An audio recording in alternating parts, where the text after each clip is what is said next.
നമസ്കാരം.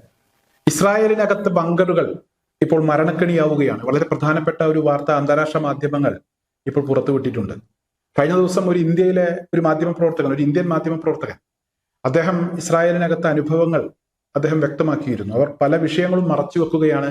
ബങ്കറിനകത്ത് ആളുകൾ മരിച്ചു വീഴുന്ന ഒരു സാഹചര്യമാണ് ഇപ്പോൾ അവിടെ ഉള്ളത് എന്നായിരുന്നു അദ്ദേഹം പറഞ്ഞത്. അത് ശരിയാണ് എന്ന് വ്യക്തമാക്കിക്കൊണ്ട് ഇപ്പോൾ അന്താരാഷ്ട്ര മാധ്യമങ്ങൾ രംഗത്തെത്തിയിരിക്കുകയാണ്.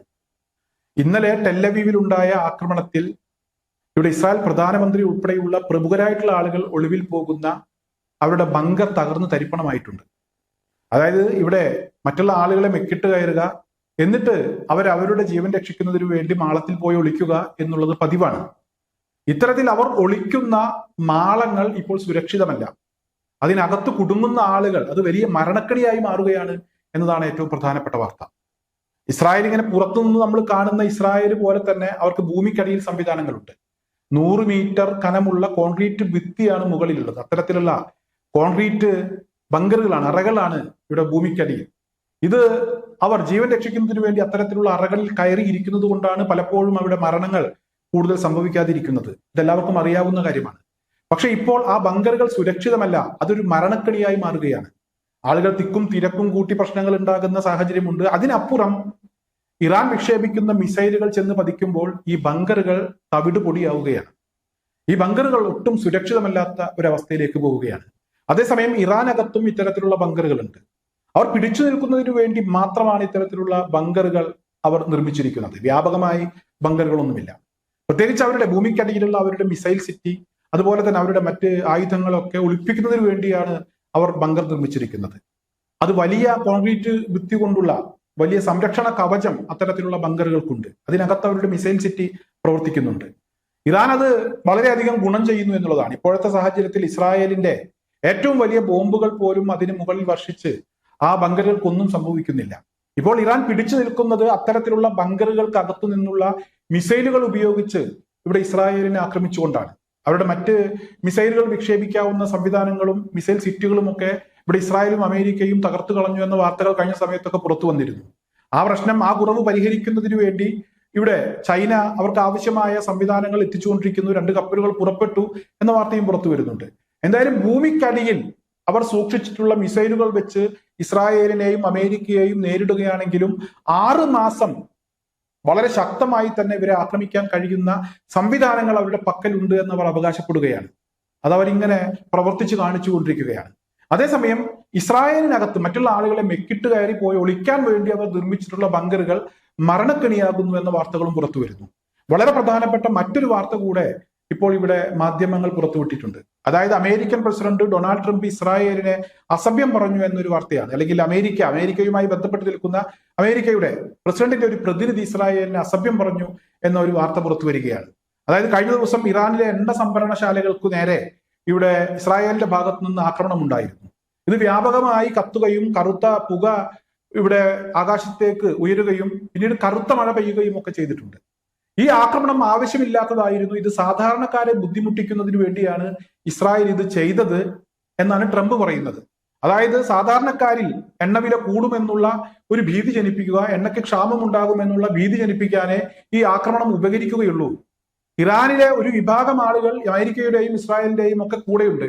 അവരെ പോലും എതിർ പക്ഷത്തേക്ക് കൊണ്ടുപോകാൻ അല്ലെങ്കിൽ ഭരണ സംവിധാനത്തിന് പുറകിൽ അണിനിരക്കാൻ പ്രേരിപ്പിക്കുന്ന ഒരു ആക്രമണമാണ് ഇസ്രായേലിന്റെ ഭാഗത്തു നിന്നുണ്ടായത്. ഞങ്ങളെ ഓവർടേക്ക് ചെയ്ത് അങ്ങനെ ഇറാനെ ആക്രമിക്കേണ്ട എന്ന് അമേരിക്ക പറഞ്ഞു എന്ന വാർത്തയാണ് പുറത്തു വരുന്നത്. അതായത് ഇസ്രായേലിനെ അസഭ്യം പറഞ്ഞു എന്ന് തന്നെ കൃത്യമായി ആ വാർത്തയിൽ പറയുന്നുണ്ട്. 12 ദിവസം നീണ്ടുനിന്ന യുദ്ധമുണ്ടായപ്പോഴും ഇവിടെ അമേരിക്കൻ പ്രസിഡന്റ് ഇസ്രായേൽ പ്രധാനമന്ത്രിക്കെതിരെ മോശപ്പെട്ട ഒരു പരാമർശം നടത്തിയിരുന്നു. ഈ ഒരു വാർത്ത പുറത്തു വന്നതിന് തൊട്ട് പിന്നാലെ തന്നെ അമേരിക്കൻ പ്രസിഡന്റ് ഡൊണാൾഡ് ട്രംപിന്റെ മറ്റൊരു പ്രതികരണം കൂടെ ഇവിടെ വാർത്തയായി വന്നിട്ടുണ്ട്. അത് ഇസ്രായേൽ പ്രധാനമന്ത്രി ബെഞ്ചമിൻ നെതന്യാഹു എന്നോട് സമ്മതം മൂളിയാൽ ഞാൻ ഈ യുദ്ധം നിർത്തും, അല്ലാതെ ആര് പറഞ്ഞാലും ഞാൻ യുദ്ധം നിർത്തില്ല എന്നാണ് ഇവിടെ ട്രംപ് ഇപ്പോൾ പറയുന്നത്. നേരത്തെ ഇറാൻ നിരുപാധികം കീഴടങ്ങുകയാണെങ്കിൽ യുദ്ധം അവസാനിപ്പിക്കാം, ഇറാനെ മഹത്തായ സാമ്പത്തികമായി ഉന്നതിയിലെത്തുന്ന ഒരു രാജ്യമാക്കി മാറ്റാം എന്നൊക്കെ ട്രംപിന്റെ ഭാഗത്തു നിന്ന് വലിയ വീരവാദങ്ങളൊക്കെ അദ്ദേഹം മുഴക്കിയിരുന്നു. ഇപ്പോൾ ഇസ്രായേൽ പ്രധാനമന്ത്രി ബെഞ്ചമിൻ നെതന്യാഹു സമ്മതിച്ചാൽ മതി. അതായത് ബെഞ്ചമിൻ നെതന്യാഹുവിന്റെ ഇപ്പോഴത്തെ അവസ്ഥ യുദ്ധം നിർത്തിയാലും വേണ്ടില്ല എന്നൊരവസ്ഥയിലേക്ക് പോയിട്ടുണ്ട്. കാരണം അദ്ദേഹത്തിന് പോലും ഒളിച്ചു താമസിക്കാൻ കഴിയാത്ത വിധം ഇറാന്റെ ആക്രമണം ശക്തമാണ്. ഹൈഫയിലും അതുപോലെ തന്നെ ടെല്ലവീവിലും ജെറുസലേമിലും ഇനി ഇസ്രായേലിനകത്ത് ഇറാന്റെ മിസൈലുകൾ പതിക്കാൻ ഒരു ഇഞ്ച് ഭൂമി പോലും ബാക്കിയില്ല എന്ന വിവരങ്ങളാണ് പുറത്തു വരുന്നത്. അപ്പൊ പിന്നെ ബെഞ്ചമിൻ നെതന്യാഹുവിന് ഈ യുദ്ധം നിർത്തിയാൽ കൊള്ളാമെന്നുണ്ട്. അമേരിക്കൻ പ്രസിഡന്റിന് ഒറ്റക്കൊരു തീരുമാനം എടുക്കാനും കഴിയില്ല. ഇറാൻ ആണെങ്കിൽ ഞങ്ങൾ ഇനി ഒരു ചർച്ചയ്ക്കുമില്ല, അമേരിക്കയുമായി ചർച്ചയ്ക്കില്ല, യുദ്ധം തുടരുമെന്നുള്ള ഒരു നിലപാടിൽ നിൽക്കുകയാണ്. ഇപ്പോൾ ഇസ്രായേൽ പ്രധാനമന്ത്രി പറഞ്ഞു, ഞാനത് കേട്ടു, അദ്ദേഹത്തിന് വേണ്ടി ഞാൻ യുദ്ധം നിർത്തുന്നു എന്നൊക്കെ പറഞ്ഞ് ട്രംപിന് എങ്ങനെയെങ്കിലും തടിയൊന്ന് ഊരണം. അതിനുവേണ്ടിയുള്ള ഒരു പ്രതികരണമാണ്, ഒരു വാർത്തയാണ് ഇപ്പോൾ പ്രചരിക്കുന്നത് എന്നാണ് ഞാൻ മനസ്സിലാക്കുന്നത്. എന്തായാലും അമേരിക്കക്ക് കഴിഞ്ഞ ദിവസം ഇറാന്റെ ഭാഗത്ത് നിന്ന് കിട്ടിയ തിരിച്ചടി, അതുമായി ബന്ധപ്പെട്ടുള്ള വാർത്തകൾ നേരത്തെ വന്നതാണ്. ഞാൻ ആ വിഷയവുമായി ബന്ധപ്പെട്ട് ചില കാര്യങ്ങളൊക്കെ പറഞ്ഞതാണ്. ഇപ്പോഴും നിർത്താതെ കുവൈത്തിലെ അമേരിക്കൻ ബേസുകൾക്ക് നേരെയും ബഹ്റൈനിലെ ബേസുകൾക്ക് നേരെയും അബുദാബിയിലെ ബേസിന് നേരെയും ഒക്കെ UAE-യിലെ ഫുജൈറയിലേക്കും ഒക്കെ തുടർച്ചയായ ആക്രമണങ്ങൾ നടന്നുകൊണ്ടിരിക്കുകയാണ്. സൗദിയിലേക്കും ആക്രമണങ്ങൾ നടന്നുകൊണ്ടിരിക്കുകയാണ്. വലിയ നാശനഷ്ടങ്ങൾ അമേരിക്കക്ക് ഉണ്ടായിട്ടുണ്ട്. ഈ അടുത്ത കാലത്തൊന്നും അവർക്ക് കിട്ടാത്ത പണി തന്നെയാണ് കിട്ടിക്കൊണ്ടിരിക്കുന്നത്. എന്തായാലും അമേരിക്കയുടെ ഇന്റലിജൻസ് വിഭാഗം ഇപ്പോൾ ഒരു വിവരം, ഒരു ഉപദേശം ട്രംപിന് കൊടുത്തിട്ടുണ്ട്, ഒരു വിവരം കൈമാറിയിട്ടുണ്ട്.